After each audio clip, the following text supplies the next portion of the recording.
Stifel Nicholas. Good morning, Scott Crothers. Good morning, McGraw. Happy New Year. How are you?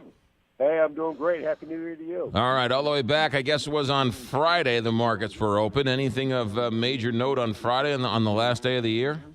Sure. Well, if you look at it, last year the Dow was up 25%. It started the year at 19,762 and ended at 24,719. The Dow had 71 record closes, the most in any year. This was the best year for the Dow since 2013. The yield on the 10-year U.S. Treasury closed at 2.409%, a little lower than the 2.446% where it ended the year before. This was despite 3 rate increases and was due to strong demand for our debt. All right. Good news all the way around. Let's get to wage growth. Everyone wants to know about wages. What's the latest? Right. We are starting to see wage growth in cities with ultra-low unemployment, a very good sign for the labor market and our economy. While unemployment is near a 17-year low, wage growth has been slow, but in cities like Minneapolis and Des Moines, with unemployment rates below 4%, we are seeing wage growth in the 4% range, almost twice the national average.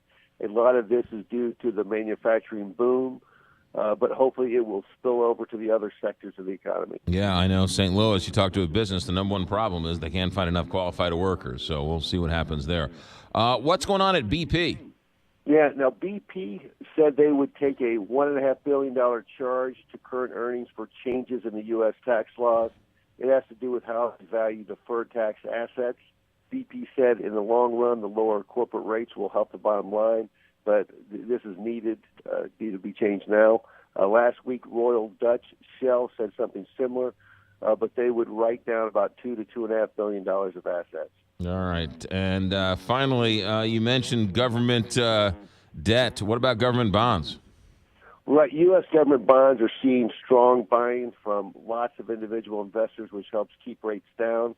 $1.87 trillion of new bonds and notes were auctioned off in the first 11 months of 2017, and a record $917 billion, or almost half, was bought by U.S. investment funds.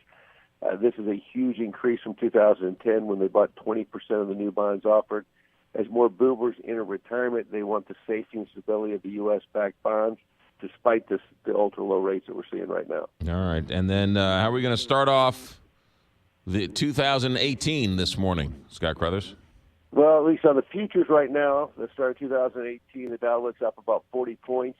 We have a very busy week with a couple of looks at manufacturing, vehicle sales, and the big employment report on Friday. We also hear from the 4 Federal Reserve presidents, including our own Jim Bullard. And finally, we will get a few earnings, including Monsanto, on Thursday. Scott Crothers, thanks for getting up early and fighting the cold with us. We'll talk to you tomorrow. Thanks.